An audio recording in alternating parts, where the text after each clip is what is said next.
भवानी शंकरो वंदे श्रद्धा विश्वास रूपिणौ याभ्याम विना न पश्यन्ति सिद्धः स्वान्तः स्थमीश्वरम। हर हर महादेव। हार्दिक स्वागत करता हूं आप सभी भगवत प्रेमी दर्शकों का आपके अपने ही YouTube चैनल जगत पिता शिव में। भगवान श्री मनकामेश्वर महादेव जी की कृपा से आप सभी स्वस्थ सकुशल और प्रसन्न होंगे, ऐसा मुझे विश्वास है।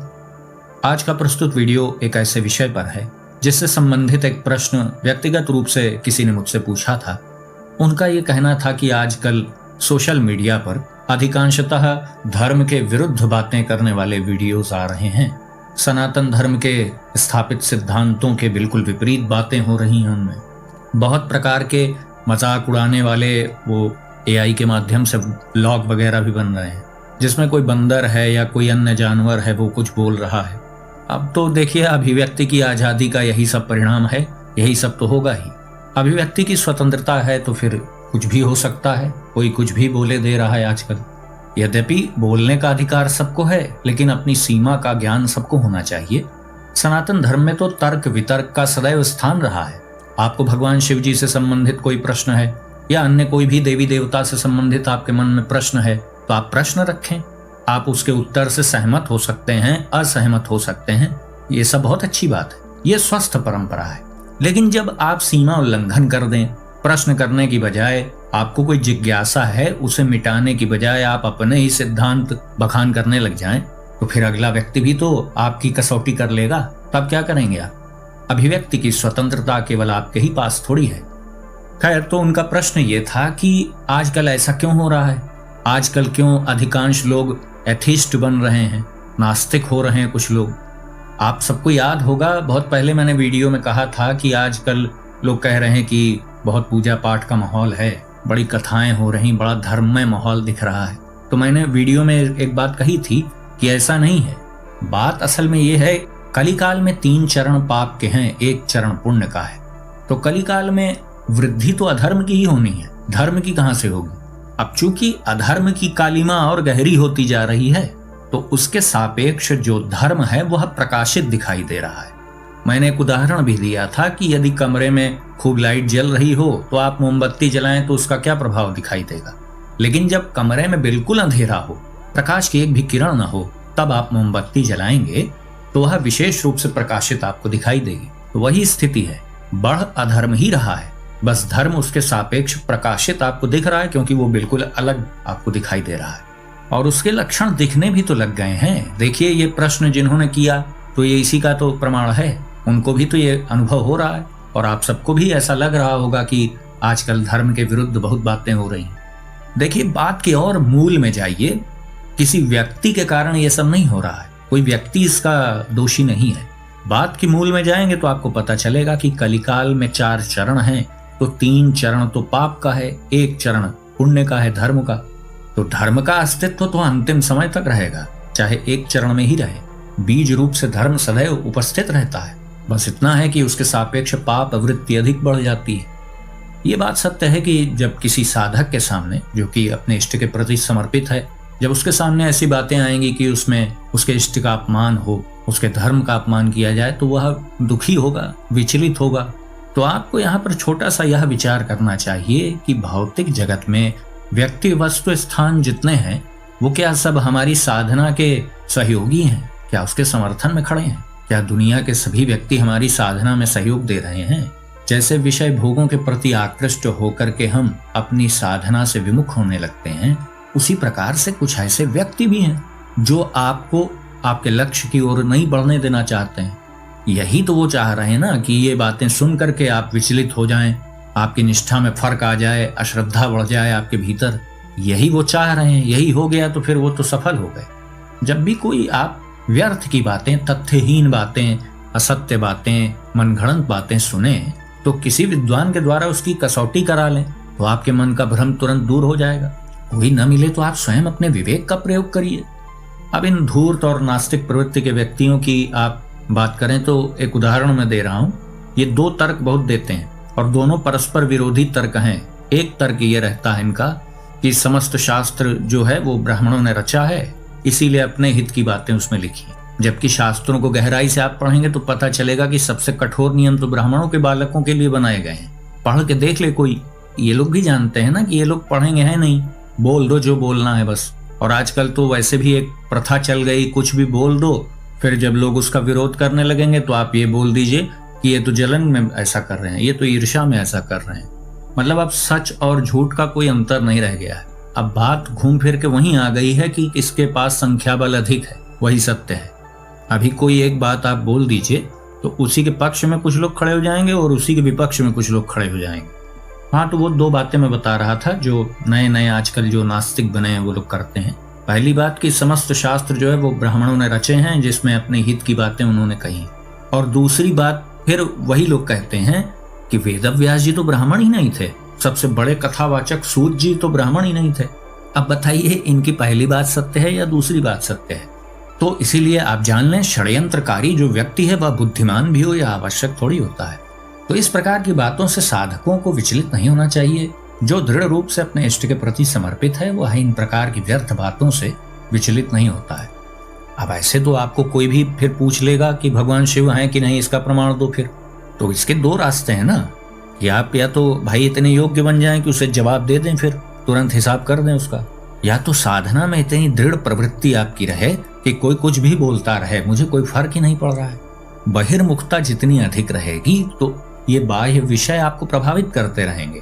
किसी भी धर्म के प्रति अमर्यादित टिप्पणियां नहीं होनी चाहिए, जो कि हो रही हैं आजकल। उसके पीछे क्या मूल कारण होते हैं, सामाजिक, राजनैतिक, वो सब आप सब जानते हैं। मैं स्वयं इस बात का समर्थन करता हूं कि अभिव्यक्ति की जो स्वतंत्रता है उसकी भी एक सीमा होनी चाहिए। मर्यादित रूप में आप खूब धर्म का विश्लेषण करें, शब्दों का बिल्कुल सही और उचित प्रयोग होना चाहिए। इन विषयों को जैसे साधना में आपके विक्षेप आते रहते हैं ना विभिन्न प्रकार के, उसी प्रकार से आप एक विक्षेप मात्र इसे समझें। जैसे आपको पता है ना कि आपकी साधना में तामसिक भोजन आपको नुकसान करेगा तो आप उससे दूर रहते हैं। आपको पता है ना कौन सा संग हमें करना है, कैसे व्यक्ति वस्तु स्थान हमारे लिए उपयुक्त हैं। जो साधना परायण है वह इन बातों का ध्यान रखता है ना, तो बस उसी प्रकार से ऐसे लोगों से आप बच के निकल लें।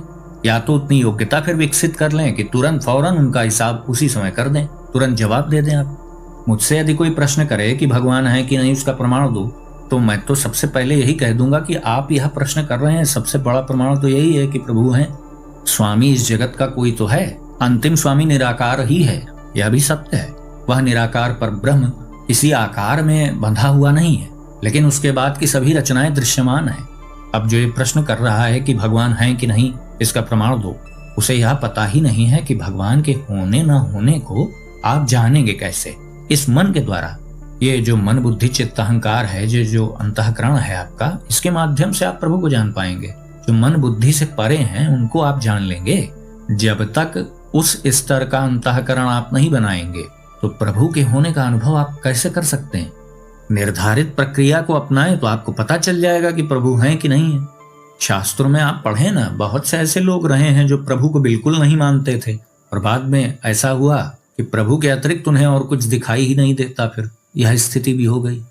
तो साधक के पास दो रास्ते हैं, या तो वो बच के निकल ले भाई, या तो विधिवत वहीं पर उसका जवाब दे दे। नामापराध में भी यही नियम आता है ना कि यदि इष्ट की कोई निंदा कर रहा हो तो या तो कान बंद करके भाई वहां से निकल लीजिए आप, या तो उसका प्रत्युत्तर दें फिर आप। लेकिन खड़े होकर के चुपचाप आप निंदा सुने, यह किसी भी दृष्टि से ठीक नहीं। जैसे जैसे कलिकाल का विस्तार होगा वैसे वैसे साधना में विक्षेप करने के लिए विभिन्न प्रकार के और कारण उत्पन्न होंगे। सोशल मीडिया आदि के माध्यम से ज्ञान का प्रचार प्रसार भी हो रहा है, तो घोर अज्ञान का भी प्रचार प्रसार हो रहा है। ऐसे बहुत से चैनल हैं जो नास्तिकता को प्रमोट कर रहे हैं। उनका हर वीडियो इस विषय पर होता है कि देखिए ये भी एक गलत बात कही है शास्त्रों ने, देखिए ये भी गलत बात शास्त्रों ने कही है। लेकिन बात बस इसलिए हजम नहीं होती इन लोगों की कि ये केवल सनातन धर्म की ही क्यों बात करते हैं। ये यदि एथिस्ट हैं, अनीश्वरवादी हैं, नास्तिक हैं, तो सभी धर्म, मजहब, पंथ, संप्रदाय आदि पर इनको वक्तव्य देना चाहिए। इनकी बातों से ऐसा लगता है कि केवल सनातन धर्म में खोट निकालने के लिए पैदा हुए। खैर मूल विषय पर आते हैं। तो ये जो प्रश्न था कि इस प्रकार के जो वीडियोस हैं, इस प्रकार की जो बातें हैं उससे साधक विचलित होते हैं, तो मैं सरल उपाय आपको बता रहा हूं कि इसको एक साधना में आया हुआ विक्षेप समझें। जैसे आप अपनी साधना की विधि और नियमों का विधिवत पालन करते हैं ना, आपको पता है क्या हमें करना है क्या नहीं करना है, तो ऐसे लोगों की संख्या तो कलिकाल में बढ़ेगी ही। अभिव्यक्ति की स्वतंत्रता है तो कोई कुछ भी बोले दे रहा है। जो कल्याण पथगामी है वह इन सब चीजों से दूर रहता है। इन व्यर्थ के विषयों में आप उलझेंगे, अब मशाल लेकर निकल पड़े कि अब पूरी दुनिया को मैं भक्तिमय बना दूंगा, तो ऐसा होने वाला नहीं है। क्योंकि ऐसा कार्य तो जब प्रभु अवतार लेकर के आते हैं तो वही करते हैं। हम आप साधारण मनुष्य हैं, हमारा कर्तव्य तो मात्र इतना है कि हम अपनी ही आत्मा की दुर्गति होने से बचा लें, मनुष्य जन्म प्राप्त होने के बाद उसका सदुपयोग कर लें। प्रभु विभिन्न प्रकार से परीक्षाएं लेते हैं। जो अंत तक अपने धर्म को धारण करे रहता है वही सफल होता है। कलयुग में भ्रम का आधिक्य है। यहाँ पर हर बात में आपको 10 मार्ग दिखाई देंगे, हर बात में आप भ्रम में पड़ जाएंगे, हर बात के 10 विकल्प आपके सामने उपलब्ध हो जाएंगे। आप समझ ही नहीं पाएंगे कि सही मार्ग कौन सा है। इतने ढेर सारे मार्गों में वो सही मार्ग भी उपलब्ध रहेगा। ये नहीं हो सकता है कि सही मार्ग आपके सामने से छुपा लिया जाए। ये तो संसार में किसी के पास क्षमता ही नहीं है कि सही मार्ग को आपके सामने आने से कोई रोक पाए। ये नहीं होगा। सत्य मार्ग भी आपके सामने उपलब्ध रहेगा, लेकिन उसी के समतुल्य विभिन्न मार्ग भी आपके सामने रहेंगे कलिकाल में, जिससे विभ्रम की स्थिति पैदा होगी। संशय आत्मा विनश्यति, संशय, भ्रम, शंका यही दुर्गति के कारण है। ऐसे लोगों को न राम मिलती है न माया मिलती है, क्योंकि वह किसी भी पक्ष में दृढ़ नहीं रहे। भाई उन्हें भोगों में भी दृढ़ रुचि नहीं रही, भोगों को भी नहीं भोगा, माया का आनंद भी नहीं लिया।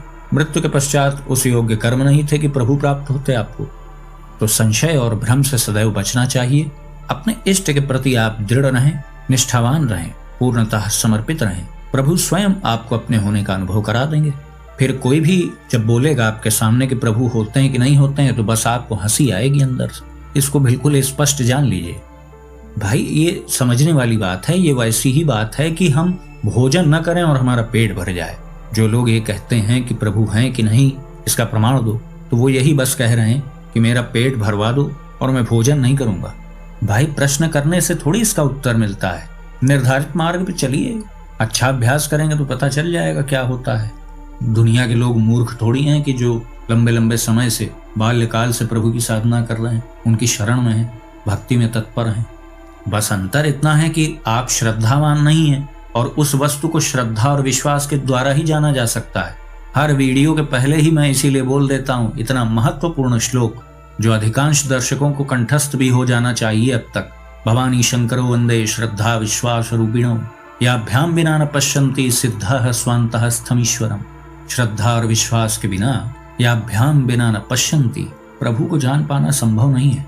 आप श्रद्धा विश्वास से युक्त हो जाएं तो आप जान जाएंगे कि प्रभु कौन है। श्रद्धा विश्वास के द्वारा ही उनका अनुभव किया जा सकता है। वही एक यंत्र है जिसके द्वारा प्रभु का अनुभव आप प्राप्त कर सकते हैं, और कोई यंत्र ही नहीं है। ये नहीं होगा तो आप अनुभव नहीं कर पाएंगे। ऐसे खड़े होकर बस कह देंगे कि प्रभु कहाँ है, बताओ, दिखाओ, तो ऐसी कोई व्यवस्था नहीं है ना। होती तो वो भी कर दिया जाता। तो ऐसी व्यर्थ की बातों में साधकों को नहीं पड़ना चाहिए। सबको अपने विचार रखने का अधिकार है। बस इतना अवश्य है कि मर्यादित शब्दों का प्रयोग करना चाहिए। जो भली प्रकार से साधना में प्रवृत्त हैं, प्रभु स्वयं उनको अनुभव कराते रहते हैं। उनके मन में कभी ऐसी शंका पनपने ही नहीं पाती। दृढ़ श्रद्धा विश्वास से युक्त जो भी साधक हैं, वह प्रभु की साधना में स्वस्फूर्त रूप से तत्पर रहते हैं।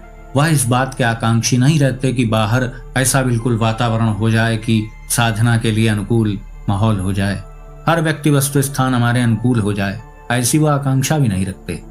इस स्तर का जब समर्पण होता है तो शंकाओं और भ्रम आदि का कोई अस्तित्व रह नहीं जाता है। तो अधिक से अधिक अपने चित्त को अपने इष्ट से जोड़कर रखें। अधिक से अधिक शिव नाम जाप का अभ्यास करें। नाम जाप नहीं करेंगे तब भी मन कहीं ना कहीं तो जाएगा ही, तो उचित है कि आप उसे अपने इष्ट में लगाएं, शिव नाम जाप में लगाएं।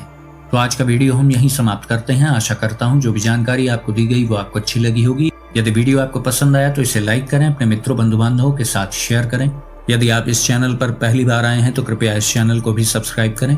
तो भगवान श्री पांडेश्वर महादेव जी से मैं ऐसी प्रार्थना करता हूं कि वो आप सभी को सदा सुखी, स्वस्थ और ऊर्जावान बनाए रखें।